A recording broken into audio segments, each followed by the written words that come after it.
guys, welcome. Welcome to Make It with Podge. My name's Cathie and today I have a really cool technique video to share with you. I'm going to teach you 6 different ways to do a background on a clear glass bottle. I'm going to show you mulberry paper, painting with chalk. Here is just regular old tissue like you'd blow your nose with. This is gift wrap tissue paper. These are dryer sheets, and this is of course glitter. So I'm going to dive into all 6 of these techniques. My favorite technique for doing a bottle lamp is the mulberry paper background, and my favorite for doing a vase is just the chalk paint. You're going to have your favorite technique and your favorite look, so I want to share these 6 different ideas with you. Okay, let's dive right into each one. So the first one I want to show you is mulberry paper, and this is what it looks like with the lights on. And let's go ahead and turn those lights off so you get an equally beautiful look that way. And this is how mulberry paper comes. You can also get it in really large sheets, but you can order it in the regular paper size, and this can go through your printer, so you could print your own design on this. Now, all of these were done with Napkin Decoupage today, but you could print onto the mulberry paper. This comes in lots of different colors, but today I'm only focusing on light backgrounds. So take a look at how cool that looks. This is all pieced together. It's torn and pieced together, and let's do this technique. Mulberry paper is wonderful to work with. I'm using a cream and I'm tearing it up because I like to get those torn edges so that they blend well together once on the bottle. I'm adding matte Mod Podge to my bottle, and I did clean my bottle first with a little rubbing alcohol. I like using matte Mod Podge for this project to get all of my papers down. If you wanted to have a gloss finish at the end, you could go ahead and seal everything with gloss. You can see how I'm lining the papers up just to meet each other. Now, once it's dry, you're going to see a few holes, and you'll just go in there and add a little bit more Mod Podge and then add a little tiny piece to cover up any of the holes. Look how cool this turns out when it's dry. Okay, now let's do the basic steps for napkin decoupage. First, you're going to separate the plies. I like to use a little bit of clear tape. I'm just pulling apart those plies and using that tape as a handle. Then I'm going to take some water and a detail paintbrush and paint around my image. And then I'm just using my fingernail, or you could use the end of a paintbrush, and I'm creating a feathered edge while cutting out the design. I'm adding the matte Mod Podge on top of the mulberry paper, and I'm just adding it to where my design is going to go. So nice smooth brush strokes, and then I'm going to mist my napkin with a little bit of water, and that's just going to help it go around the curved surfaces and help prevent too many wrinkles. I'm using my brush to really smooth that down and add more Mod Podge. Once that's dry for a minute, you can go ahead and top coat the whole thing. I top coat the whole bottle. And look how gorgeous this turns out. I love the mulberry paper, and it's so beautiful lit up. The next technique I want to show you is using chalk. This is Folk Art Home Decor chalk, and this paint gives you a nice finish on the bottle. For this bottle, I did do 2 coats of the chalk, and you can see we got pretty good coverage with that. If you didn't have chalk, you could also just use a multi-surface paint. I do prefer the chalk paint because I love the way it sticks to the glass, and I think the napkin really blends in with it. It gives a little bit of texture, so the napkin edges really sort of float away. All right, let's do this technique. So I'm using chalk paint in white, and I'm using a Spouncer sponge paintbrush. And for this, I'm just tapping it on to the glass. Again, I did clean the glass, and I'm tapping that on. That's creating a little bit of texture, and it's giving me full coverage. I did do 2 coats of this with dry time in between. And then we're going to go ahead and Mod Podge our napkin down with that same technique, where we're going to use the Mod Podge mat, spritz the napkin, and place it onto our bottle. You can touch up paint anywhere that you need. And once this is dry, look at how gorgeous it turns out. I just absolutely love this technique for doing vases. So the third technique I want to show you is just using tissues. Now for this, I do separate the plies, so I'm only using one ply of the tissue. And I went ahead and added some cork lights, so I want to show you what that looks like when it's all lit up. This is my second favorite technique for doing the bottle lamps. I love that texture that it gives, and you still get a lot of that light shining through. And again, it's equally as pretty when the lights are turned off. So you can use these for flowers because all the work is done on the outside. You could even fill it with a little water and add a fresh flower or do some dried flowers like this. All right, let's do this technique.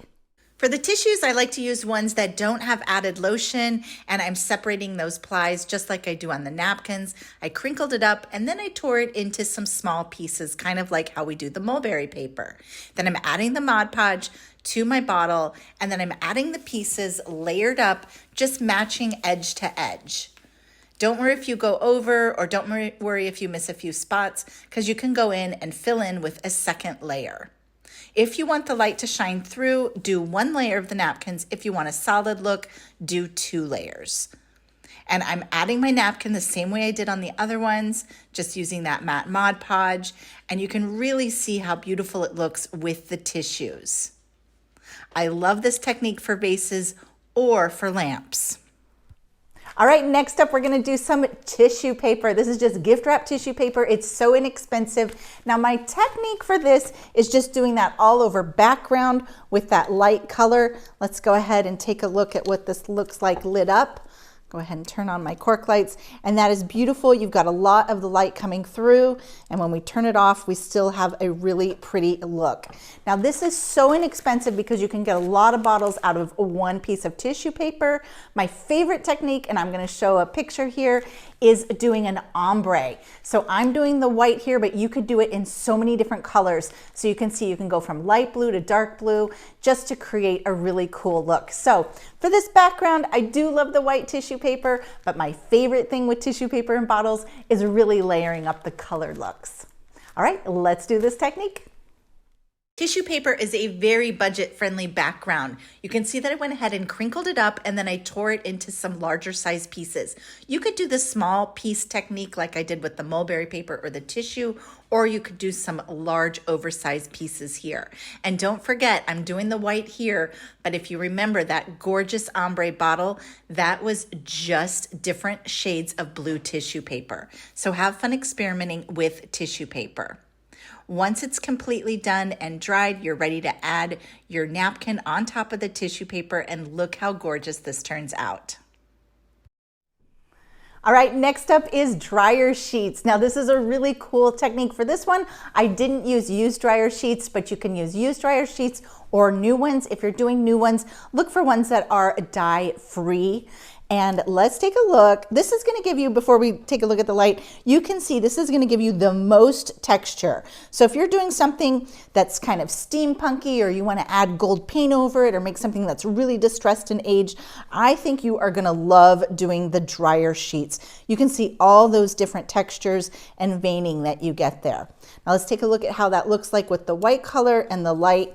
Very pretty light coming through, and with it turned off, you still get all of that really deep texture. You can imagine going over that with like some gold paint or something like that and really highlighting it. So if you're doing something vintage or sort of distressed, I think the dryer sheets are gonna be perfect for you. All right, let's do the dryer sheets. You can use new or used dryer sheets for this technique. You're going to tear them up into pieces, and I like to crinkle them up to add more texture. You can also skip the crinkling and use them flat. Now you're going to decoupage them with the Mod Podge directly onto your bottle. Sometimes it's a tiny bit tricky because they have more of a synthetic material, but once they're dry, they look absolutely gorgeous. So sometimes you do have to work them a little bit more into the curves and use a tiny bit more Mod Podge. It has a really great effect when it's dry. This is going to be your most aged, your most textured look using the dryer sheets. You can do your napkin decoupage right on top of it, and look how stunning these turn out. I really love that deep texture. This is a really fun technique for creating some more antiqued and distressed looks. All right, our last technique is glitter. Look how cute this looks. I love all that sparkle. And one of the tricks that I'm going to show you is how you use that spouncer brush to really get right up next to the napkin. These are so cute in such a budget-friendly way if you're doing centerpieces for a wedding or a sweet 16 birthday or something like that.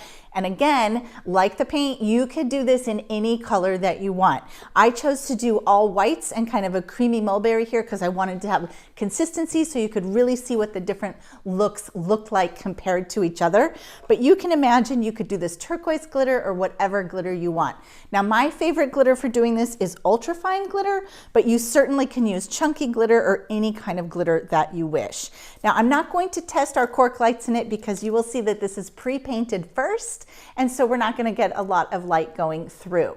One question I always get about the cork lights is, where do you get cork lights? So there's tons of them online. All the craft stores have them. You can even buy them by the dozen. These are really fun for centerpieces or just doing a little mantle display. All right, let's get glittering. For the glitter technique, I'm starting with the pre-painted bottle, and I'm going to use ultrafine glitter and the matte Mod Podge. I'm using that same Spouncer sponge paintbrush so that I can tap on the Mod Podge and tap right up to my design. This is going to give you a full coverage, even coat of glitter. Then you're just going to sprinkle your glitter right on top and continue around until the entire bottle is covered with glitter. It really doesn't get any easier than this. And like I said in the beginning, this is great for parties. There you go, guys, 6 different techniques. Now, I want to know, what's your favorite technique? Do you love the glitter? Do you love the tissues? Do you want to do them all? I hope that this video has inspired you to try some of these techniques and taught you a little bit about your backgrounds for your napkin decoupage. I'll be back here next week with another fun video to share with you, and until then, have a super crafty week. Bye!